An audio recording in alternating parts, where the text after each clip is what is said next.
Hello, witches and wizards from all around the world. A very warm welcome to another episode.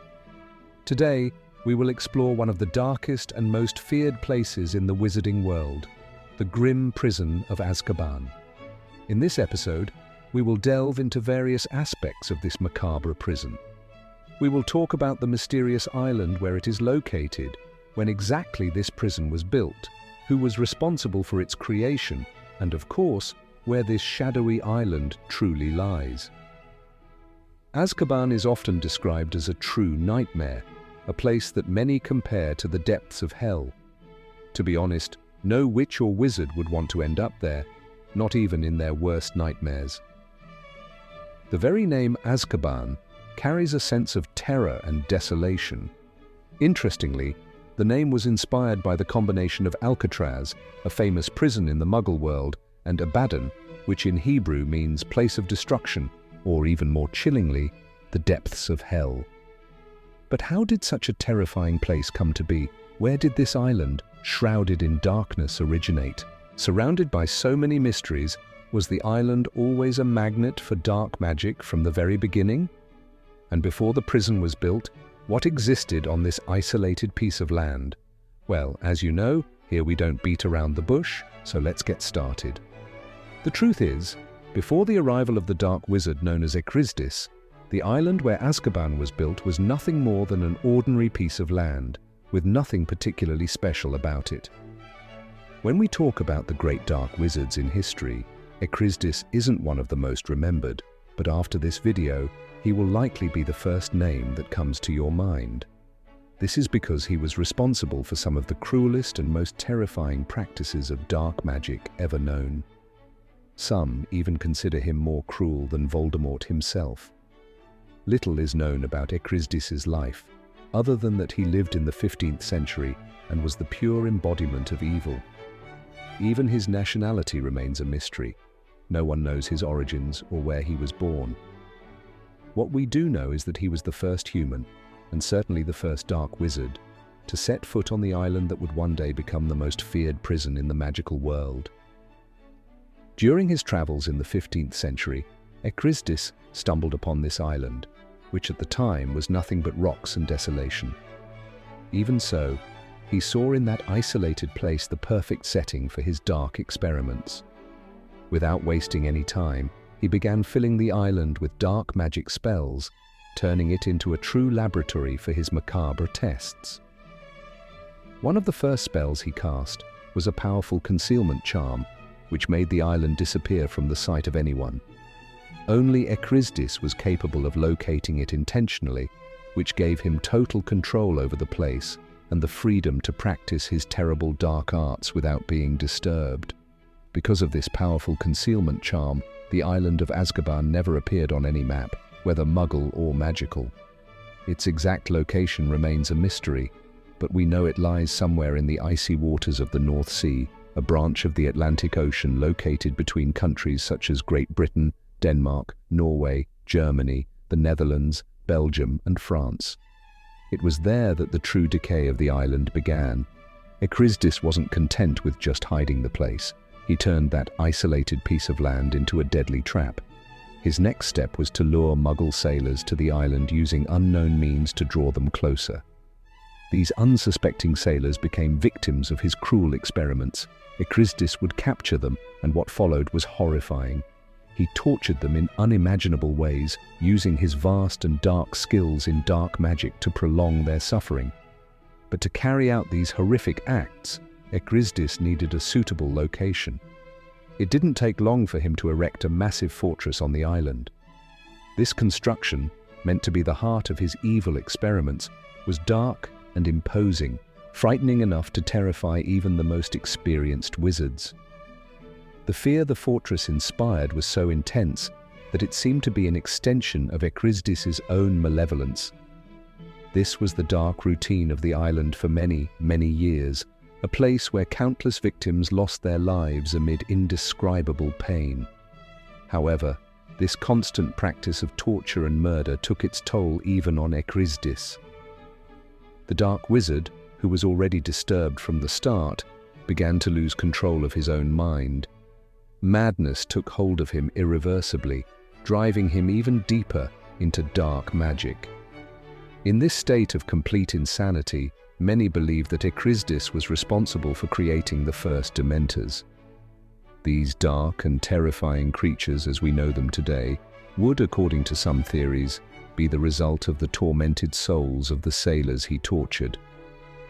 After so much suffering, these beings would have transformed into entities that feed on human happiness and spread despair wherever they go. However, this idea is a misconception. We now know that Dementors are considered non-beings, recognized as some of the most repulsive creatures inhabiting our world. They feed on the happiness and joy of people around them, causing depression and deep despair. When a Dementor is nearby, it's as if a dark cloud covers the heart of anyone who encounters it, taking away all good feelings. Additionally, Dementors have the ability to consume a person's soul, which can leave their victims in a permanent vegetative state. This is why they are often called soul-sucking demons.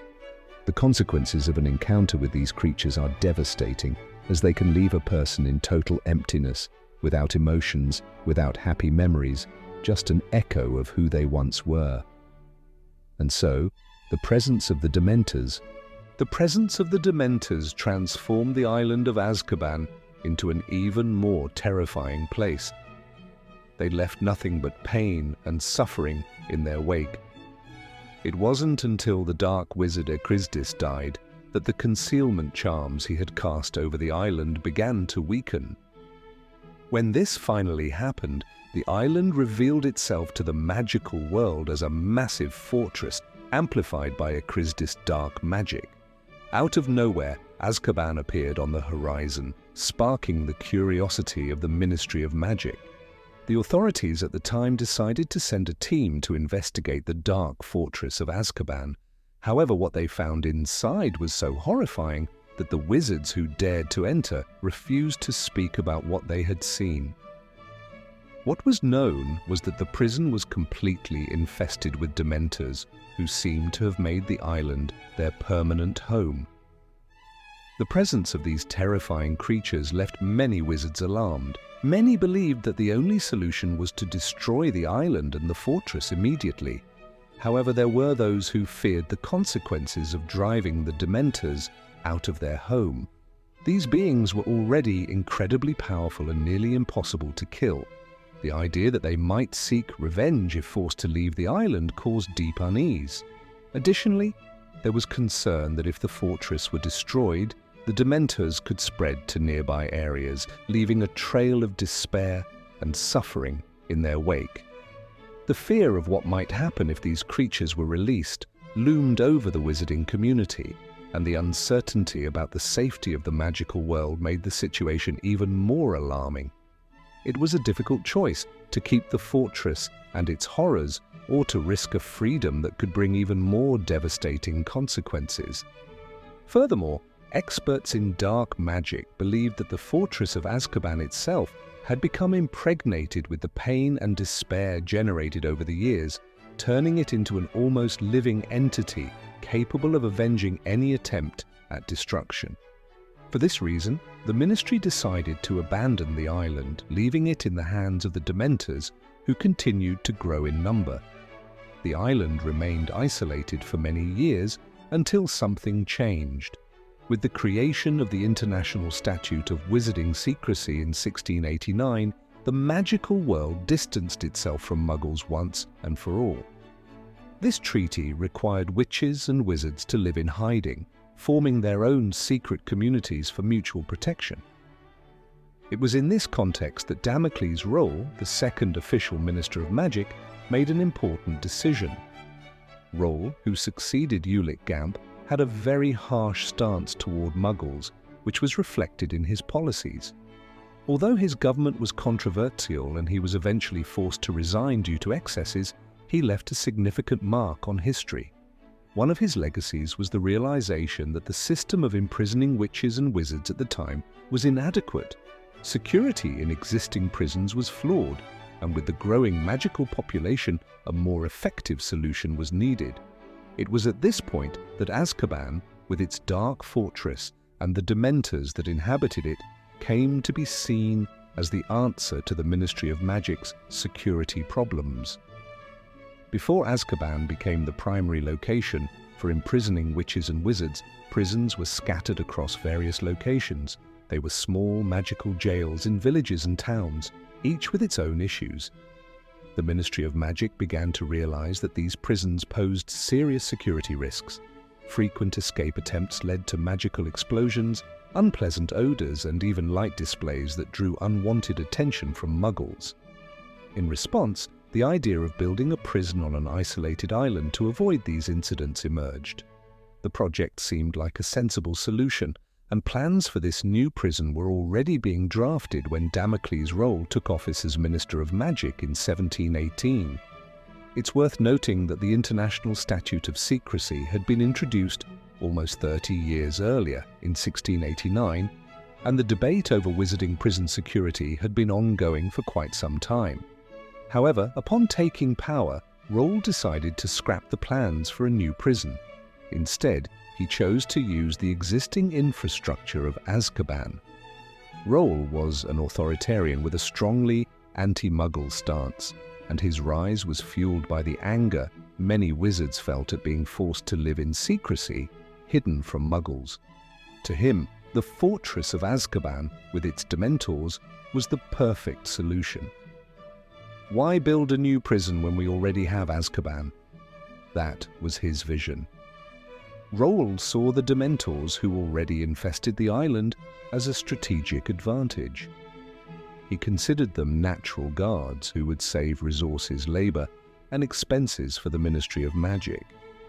To him, this was an opportunity that couldn't be wasted, even with the strong opposition from experts in dark magic and Dementors. These specialists warned that the island was steeped in pain and misery, and that using it as a prison could have dark consequences. However, Roll pressed on with his plan. Soon the first prisoners began to be sent to Azkaban, and none of them ever returned. If they weren't insane and dangerous before being imprisoned, they quickly became so. The oppressive atmosphere of the island and the constant presence of the Dementors caused irreversible damage to the prisoners' minds. Azkaban was a place where hope ceased to exist, and madness quickly took hold of anyone confined there. Roll remained in office for several years before being deposed. He was succeeded by Perseus Parkinson, an equally ruthless minister who continued to support the use of Azkaban as a prison. Parkinson shared Roll's vision and even attempted to ban marriages between wizards and Muggles. During this time, the prison continued to operate without interruption. There were no reports of escapes or security failures, and Azkaban seemed to be an efficient solution for the ministry. It wasn't until Eldritch Diggory became Minister of Magic that a change began to be considered. When Diggory visited Azkaban personally, he was horrified by what he found. The prisoners were almost all insane, consumed by despair. A cemetery had been built on the island to deal with the growing number of deaths resulting from the constant torment inflicted by the Dementors. Even so, Diggory knew it was too late to undo what had been done. Azkaban had already proven to be an efficient prison, and in the eyes of many, a necessary evil. However, Diggory did not passively accept the use of Dementors as guards. He decided to launch a committee to investigate the prison's conditions and the impact these creatures were having on the prisoners. Back in London, Eldritch Diggory made a courageous decision. He formed a committee to explore alternatives to Azkaban, or, at the very least, find a way to remove the Dementors as guards. Experts explained to him that the Dementors only remained on the island because they had a constant supply of souls to feed on. If deprived of the prisoners, these creatures would likely leave Azkaban and roam the mainland in search of new victims. Despite this warning, Diggory was so horrified by what he witnessed in the fortress that he insisted on continuing to seek a solution. Unfortunately, before any decision could be made, Diggory contracted dragonpox and passed away. Diggory did everything in his power during his tenure as Minister of Magic to try to replace the Dementors. However, his untimely death prevented his plans from coming to fruition. After his departure, for 265 years, no other minister dared to question the conditions of Azkaban. One after another, the ministers chose to ignore what was happening inside the dark prison, avoiding confronting the inhumane reality of that place. Despite all the cruelty of the fortress, it served its purpose, keeping prisoners confined and the Dementors under control. Its existence was seen as a necessary evil, as the Dementors, though terrifying, were limited to the island. Things only began to change in 1998 when Kingsley Shacklebolt took office as Minister of Magic. He was the first to revisit the issue and made the bold decision to expel the Dementors from Azkaban. Here's the rewritten and expanded version of your text, maintaining the information with simple and cohesive language for narration. Currently, Azkaban still functions as a prison under the supervision of the Ministry of Magic, but it has undergone significant changes over the years. The times when Dementors roamed the dark, cold corridors of the fortress are long gone. Today, the security of the site is ensured by trained auras, wizards qualified and prepared to protect the prisoners and maintain order. To prevent the heavy environment from affecting the mental health of the guards, these auras are regularly rotated. Although Azkaban is still not an inviting place, the internal conditions have improved considerably. What was once a sentence that seemed to strip away a person's humanity now offers a chance for rehabilitation, depending on each prisoner's behavior. It's interesting to note that for a long period, the head of the Aura department was none other than Harry Potter, which gives us a good sense of security. And so we've reached the end of another video. I want to thank all of you for watching until the end. I'm truly happy if you can subscribe to the channel and help us continue our work. Remember that here we have videos every day, all focused on the Harry Potter universe. Additionally, feel free to leave your suggestions for new videos in the comments. We love hearing what you have to say. Until next time, witches and wizards,